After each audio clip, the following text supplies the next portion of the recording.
శివుని అంశే దానవునిగా అవతరించిన సృష్టి రహస్యం ఏమిటి? జలంధరుడు ఎవరు? అతనికి శివాంశ ఎలా లభించింది? దేవతలనే జయించిన జలంధరుడు శివుని శూలానికి ఎలా బలయ్యాడు?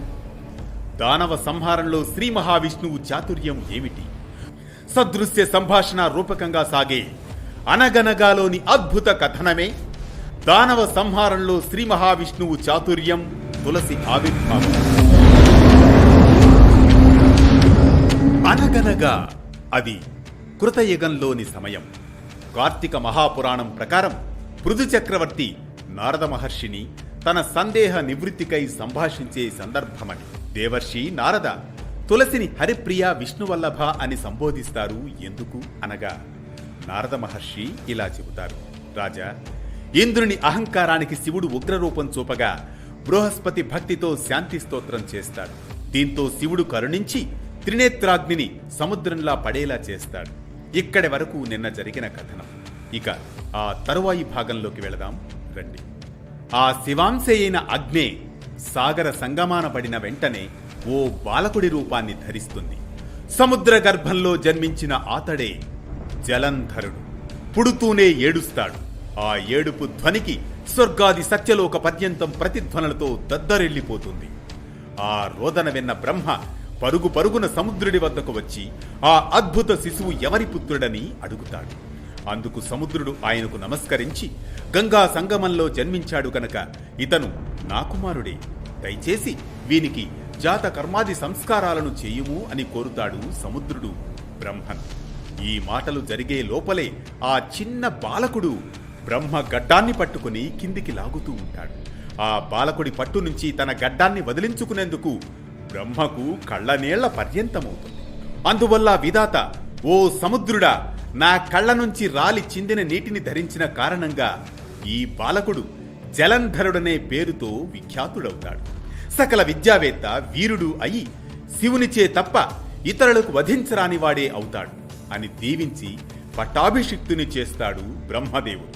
కొంతకాలానికి ఆ జలంధరుడికి కాలనేమి అనే దానవుని కుమార్తె అయిన బృంద అనే కన్యతో పెళ్లి జరుగుతుంది. కాలనేమి కుమార్తె విష్ణు భక్తి పరాయణురాలు, పతివ్రతా శీలురాలు. ఆమె జలంధరుని భార్యగా అవతరించి తన పాతివ్రత్య బలంతో అతనికి అపరాజేయత్వం ప్రసాదించింది. రూప వయో బల విలాసుడైన జలంధరుడు ఆ బృందను తన సతిగా స్వీకరించి దానవాచార్యుడైన శుక్రుని సహాయంతో సముద్రం నుండి భూమిని ఆక్రమించి స్వర్గంలా పాలిస్తూ ఉంటాడు. అలాంటి తరుణంలో దైవోపహతమై పాతాళాది లోకాలలో దాగిన దానవ బలమంతా ఇప్పుడు జలంధరుని ఆశ్రయించి నిర్భయంగా సంచరిస్తూ ఉంటుంది. దేవతలు జలంధరుని సంహరించలేకపోతారు. ఎందుకంటే అతనికి తులసి చిత్తశుద్ధి రక్షణగా నిలుస్తుంది.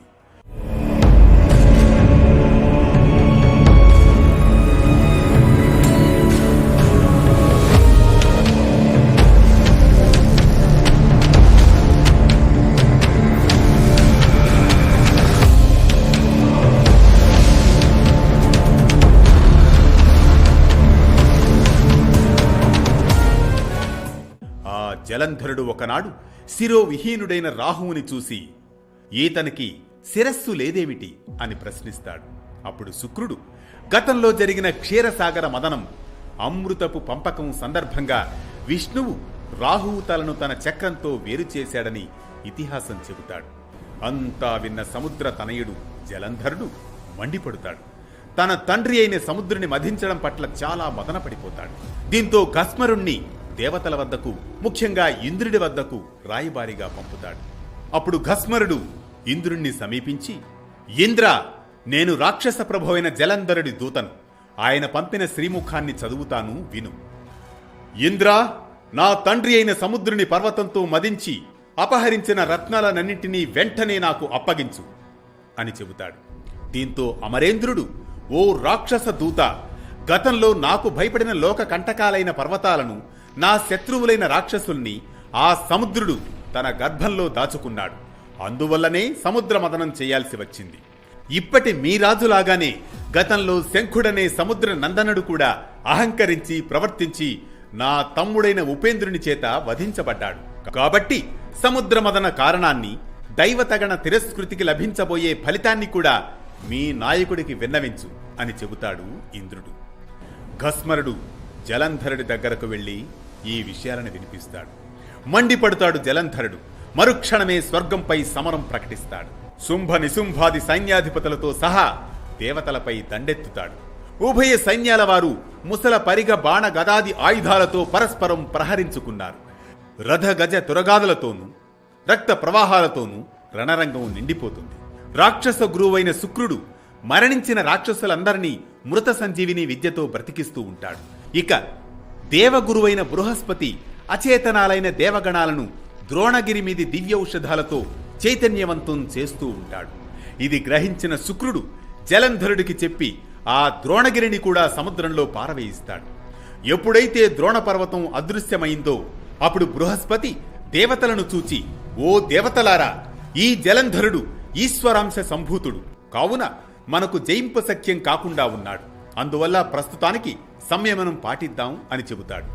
అది వినగానే భయార్తులైన దేవతలు అందరూ యుద్ధరంగం నుంచి పారిపోయి మేరుపర్వత గుహాంతరాలను ఆశ్రయించారు.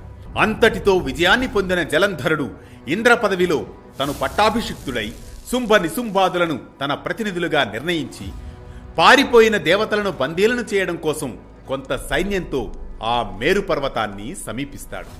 మారుమూలల్లో తలలు దాచుకున్నా కూడా వదలకుండా ముట్టడింప వస్తున్న జలంధరునికి భయపడిన వారై దేవతలంతా విష్ణు స్తోత్ర పారాయణం చేస్తారు. రాక్షసులచే పీడించబడిన దేవతల దుఃఖమనే కొండను నశింపజేయడంలో వజ్రాయుధం వంటి స్వామి శేషసైన సూర్యచంద్రులనే నేత్రములుగా గల ఓ విష్ణుదేవా నీకు నమస్కారం. ఈ దేవతల స్తోత్ర పాఠాలు ఆ చక్రపాణి చెవినబడతాయి.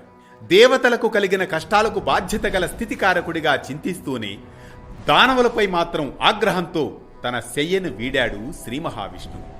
గరుడ వాహనంపై కదులుతాడు.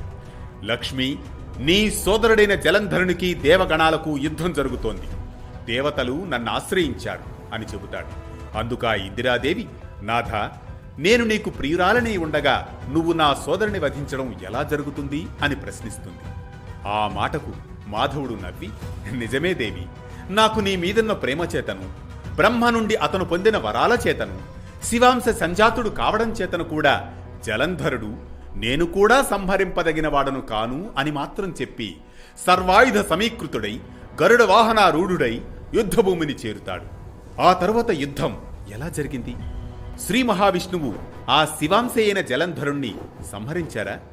ఏం జరిగింది తెలుసుకుందాం తదుపరి 3వ భాగంలో రేపు రాత్రి 9 గంటలకు. ఇది దానవ సంహారంలో శ్రీ మహావిష్ణువు చాతుర్యం, తులసి ఆవిర్భావం, శివుని అంశను శివుడే సంహరించిన వైనం జలంధర సంహారం. ప్రతినిత్యం ఓ పురాణ కథనం, సూటిగా స్ఫూర్తిమంతంగా సామాజిక సందేశంగా.